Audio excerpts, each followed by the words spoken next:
Greetings, everybody. Thank you for being here. My name is Chris Donovan, and as introduced, I'm a partner at Foley & Lardner. I'm in Boston. We have a national healthcare practice and AM Law 50 firm, 20 offices in the United States. And I think what's different about this session we're about to talk about, over my years of practice, you've seen a lot of acquisitions along the continuum of care, particularly in home health, be it from SNF to home health to hospice to personal care. What's different about this is the acquisition by a tech company of a home care company. And I can tell you, based on the transaction experience and the financial flow of money coming into the M&A business and healthcare, the amount of capital coming in on the technology side is absolutely massive. It's a tidal wave, and it is coming. Referring back to some of the comments from Seema this morning, whether it's value-based care, technology as a solution to labor, consumerism, it's all headed in the direction, and in many ways, technology has the solution to that. So the marriage of technology and home care, home health, is just beginning, and the transaction that we're about to talk with, I think, is really on the cutting edge of that, and in many ways portends, I think, a definite trend, if not a beginning, definitely a serious start. So with those comments, I'm going to do what Bill did and kind of lay out the format. I'm going to let Jesse and Seth introduce themselves. They're going to have a PowerPoint where they're going to go through it. I'll have a couple of questions, and then we invite it to the audience. But without further ado, I have Jesse Brumbach, who's the Chief Global Brand Officer for Home Instead, to my immediate left, and then Seth Sternberg, who's the CEO of Honor, to Jesse's left. So pass it to you now, Jesse, to introduce yourself. Yeah, thanks, Chris. Sure. Hi, everyone. I'm Jesse Brumbach. I'm the Chief Global Brand Officer at Honor and represent both Honor and Home Instead. And when Home Care 100 asked us to talk, they asked me to share a little bit about why would Home Instead be interested in this acquisition.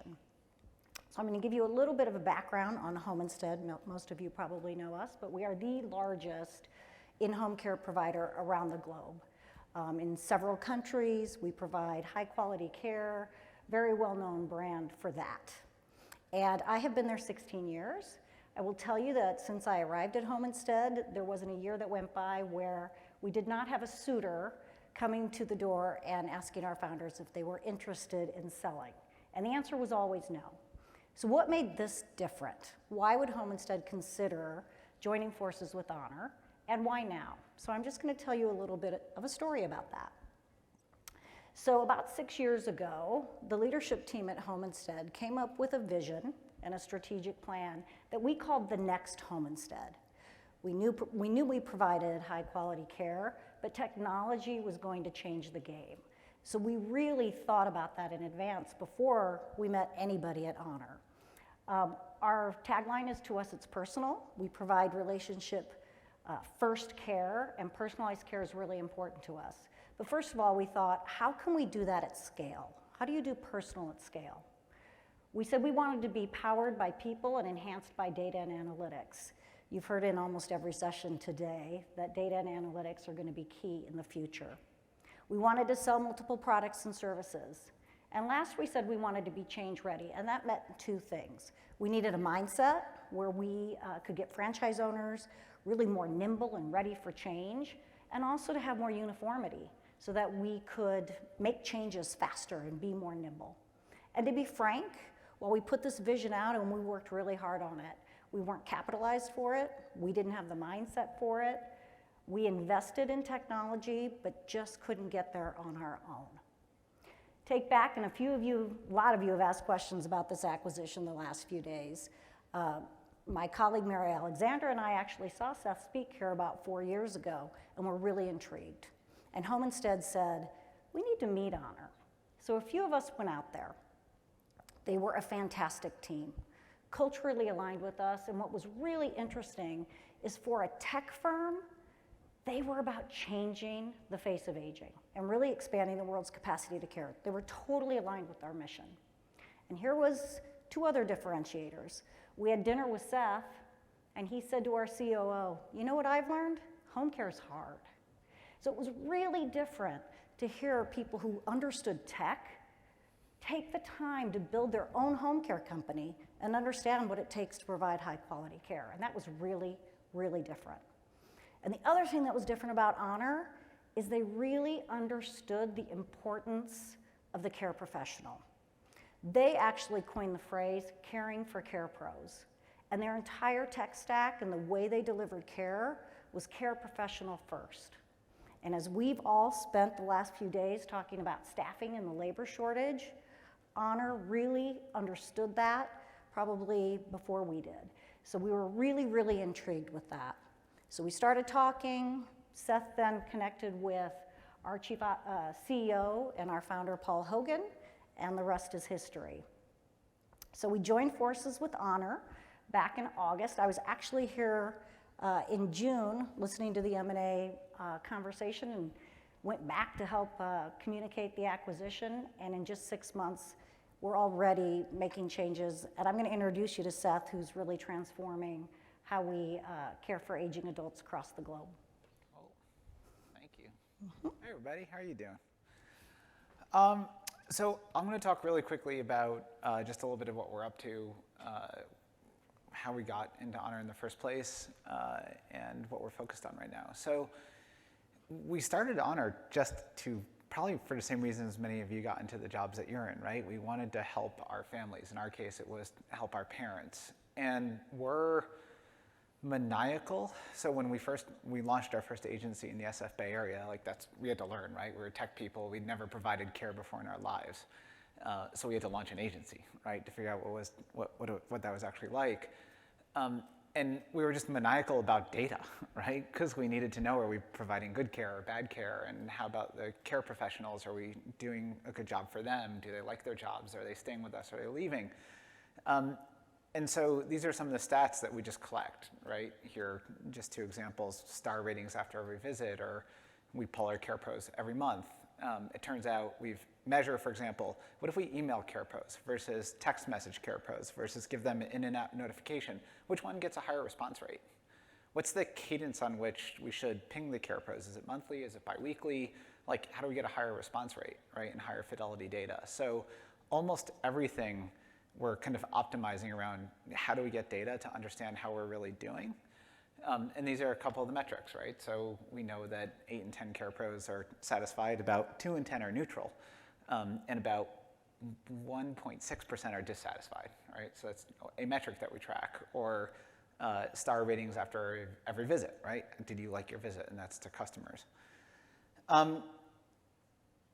We build technology to create better human experiences, right? And so I just want to give you guys a sense of some of what that technology is. Here you can see what a client interface might look like, where they're getting a notification about a care pro that's coming to their mom's home, right? So you all know care, non-medical home care, home health, it's all scary. And it's all kind of a black box to often the kids of the people who are actually getting care. And so if we could demystify the black box and create transparency, right, we thought that that would be a good approach. And so a lot of what the app is doing for the kids, which we all get to be kids in this room, or at least I get to be a kid at 43 years old, which is pretty cool, because in Silicon Valley, I'm not a kid anymore. I'm now the adult with gray hair. It's depressing. But as a kid, right, we're driving transparency. Wellness checks, right? So, hey, we've got these people in the home. They're our care professionals. They have our app. We can ask them to do things. I'm going to get into more in a second, but one thing that we ask them to do is a wellness check at every visit. Like, hey, tell us, ask the person you're serving, how are they doing right now? Are they happy or sad? How many meals have they had in the last 24 hours? Have they had a bowel movement in the last 24 hours? So we've got this person with a supercomputer in their pocket, right, that kind of can direct them to do things. Let's take advantage of that. And just one more on the kind of technology we build, kind of on the consumer side. So this is a look at our actual data of what we call a call-off rate. So the rate at which a care professional calls and says, hey, I'm sorry, I'm not going to go to my assigned shift. And we could pull this metric, we could pull pretty much any other metric about service delivery, but let's focus on this one. You all probably deal with this all the time in your businesses, right? X% of folks that are supposed to serve a customer end up bailing for some reason. Sometimes it's my car broke down, sometimes my daughter got sick, whatever it might be. So the line on the top is the trailing 7-day call-off rate. And the line on the bottom is the trailing 24-hour call-off rate. Okay, so what percentage of folks called and said, hey, sorry, I'm not going to go. And you can see between February and March, all of a sudden both curves start falling. Okay, and that actually happened across the country in unison. The big spike up is the beginning of COVID. So everybody freaks out in March 2020. But then the system that we had put in place to affect this curve was still live. And so the call-off rate just starts to continue to drop like a rock. And it goes from like a trailing 7-day call-off rate of 11.5% down to 5.5%. And what that is a combination of machine learning figuring out why are care professionals actually calling off in the first place? Like what are the variables that are driving the behavior that are making them do this? Because they do not want to call off, right? That's bad. Like they're bailing on something that they committed to. They don't want to do that, right? But they're in a place in their lives where for some reason they have to. So if we could get the machine to figure out what the variables are that drive that behavior, we can maybe change the way we assign jobs, right? Or offer up jobs and then change the behavior. And if you mix that machine learning with some gamification around showing people we care, you can create like massive behavioral change. And this is of course better for our businesses, right? It's better for margin, but it's better for the care pros because it means that we are giving them better jobs that they like more, right? And it's better for the customers because they're getting the person that they thought they were going to get to serve their mom or dad. Okay, so we build this kind of technology. I was told to talk a little bit about the M&A deal with Home Instead, so I'm going to do that now. So we build some of this technology, and we attract some investment along the way, basically because we're just scaling. We're offering the technology up to other home care agencies. We have built a platform. So first we created our own agency in the SF Bay Area. Like Jesse said, home care is hard. Our reaction at 10 million in run rate, I actually thought we'd have to shut the company down because just like we could not explain the behaviors that we were seeing in the care professionals and in the clients. It was like almost inexplicable. But at 10 million, we had enough data to start running machine learning to try to explain the behaviors. And that machine learning turned out to be pretty powerful, and it let us kind of actually scale home care. So then we offered it up as a service to other agency owners, right? So it's kind of the classic tech play. If you've built something that works for you, offer it up as a platform to other people, right? And enable kind of a broader set of folks. And then as we were doing that and building that up, the next obvious move was, okay, well, how do you go even bigger, right? How do you have more impact? Well, what if you joined with the largest network in the world, right? That would have more impact because we could get even more locations, even more customers, even more care pros on the platform. And so if you think about what we've done, right, by putting Honor and Homestead together, we're literally taking the largest scaled delivery network of care in the world in non-medical, right, home care to older adults. And we are combining it with a tech stack that is designed to make that care better for the clients, dramatically better jobs for the care pros, which I'll get into in a second, and allow those locations and those people running those businesses to scale much, much faster. Right? So turbocharge the underlying network with that technology capability.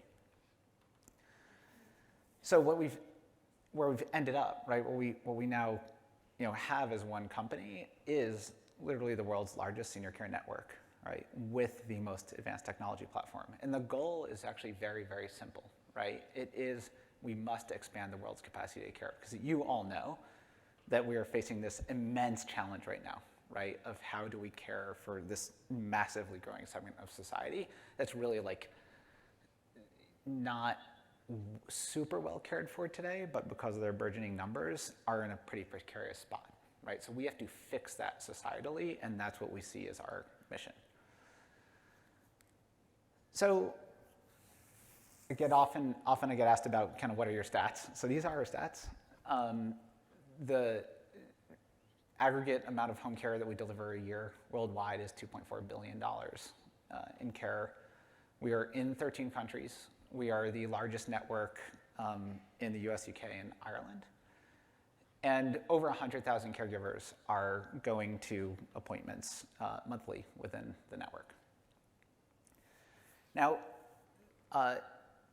while everyone's been here, obviously labor's on everybody's mind, right? Like, how do I get the people to care for my clients? Kind of like, I'm not worried about the demand thing anymore. I'm worried about that supply thing.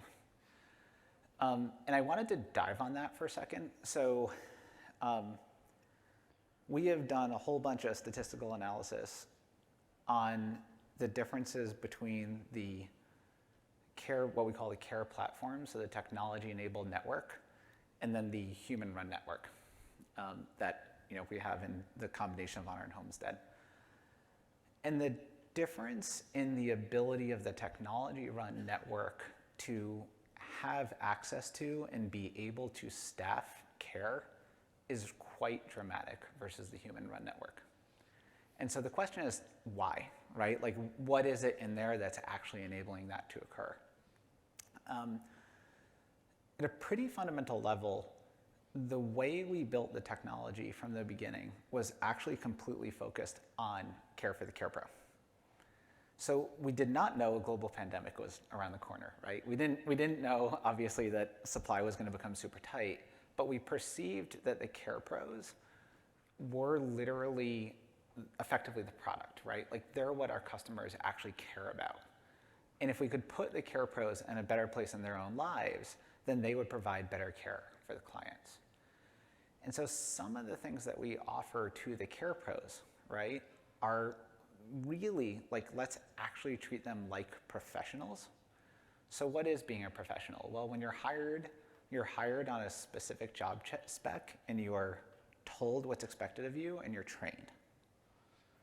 And then when you're put into a job, you're put into a job that's the appropriate job for you. So the way the technology is built, it actually offers up to the care pros jobs that it thinks they would want, that are appropriate for them based on their skills and based on kind of observing their individual patterns over time. So literally each care pro, like every single one of them, is getting different jobs offered to them. And then on that screen on the right there, that's a view where a care pro gets to choose which customers they would actually like to work for. So at the end of the day, the care pro gets the choice. So they have personal agency over their own lives, right? Rather than us assigning, we're giving them the power. But it's giving that to them in a way where we're giving them selections of customers we believe they would perform really well with. And then what this results in is literally half the industry churn rate on average, because we're giving them agency, we're giving them the right tools. And by virtue of just scale, we're giving them really consistent work, right? So one of the things that the algorithms are kind of constantly trying to do is create durable matches, right? Like, I'm going to put you with a customer who you're going to stay with for long periods of time. And then if that customer does go into a facility or passes away or whatnot, you have work waiting for that care pro the next week so that they don't experience a reduction in hours, right? Which is another really important thing to the care professionals. The other thing that's not on here, and I don't think I have it, no, I'll get to that in a second. The other thing that is built into the app that's really important is how we handle performance management for the care pros. So you've given someone the tools, you've put them into the right location, they have agency in their own lives. So everybody sitting in this room, professionals, we all know what's expected of us, and we get performance feedback, right? And then we are either rewarded or we are kind of demerited for our performance or lack thereof. And our care professionals, like the folks in all of our businesses, medical or non-medical, often do not get enough of that feedback, and the feedback is not clear. So in the app, we're really clear about, hey, here is what we are measuring you on, and here is how you're doing. And if they get like a good versus a fair versus an excellent, they can literally tap in and they can see exactly why, down to the incident that moved them from like a good to a fair on some metric that we're measuring. So it's completely just, right? It is completely fair. And that really matters to the care pros, because they are being treated equally and justly, right? And that actually really helps retention. So it turns out if you performance manage people really closely and really fairly, that helps you retain them.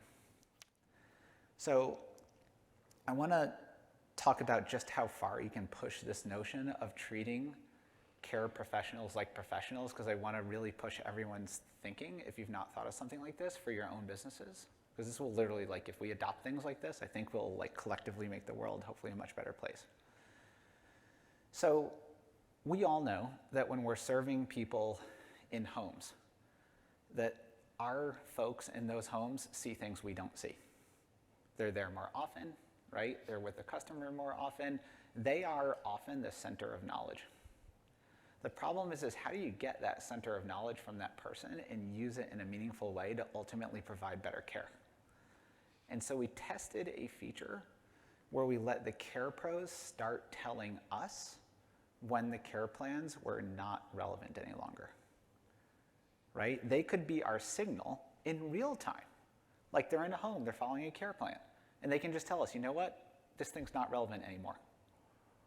So we build that in, and then what we can do if we see that a care plan of a given home, it looks like a lot of care pros are saying, hey, it's not relevant, is we can go reassess that home very quickly and change the care plan very quickly.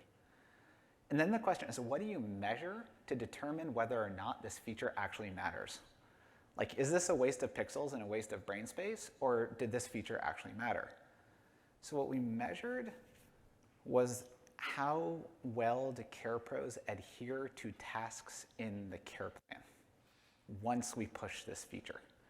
Because that's what we all want, right? We want to have care plans out there that care professionals are following so that they provide better, more professional care. So if the care pros are our early warning system and tell us that the care plan needs to be updated, and then we update those care plans, does that actually result in better adherence to the care plans? And it turns out, if you look at the chart, the answer is yes, right? The curve kinked up when we launched the feature. And we got higher adherence to care plans in the homes because they were more up to date. So it's this kind of stuff where if we truly enable the care professionals to be professionals in the home, right? And think of them as professionals and think about how do we enable them, put them in the right position, give them agency over their own lives, right? Enable them to give us data like this. This is how we can solve our labor problem, right? Because we make these jobs all of a sudden like truly professional jobs that become more attractive. And right now, there are like 2 or 3 markets. We're running an experiment. It's currently an experiment. It's going really well, so it'll almost certainly roll out to the whole network, where individual care pros who have high scores become care pro mentors. And they then go visit homes with care pros in those homes, mentor those care pros, and they get paid more to do that, right? So we're providing them a path up. And so that's, I think, how, at least a way that we can start focusing on our labor issues. So with that, thank you very much.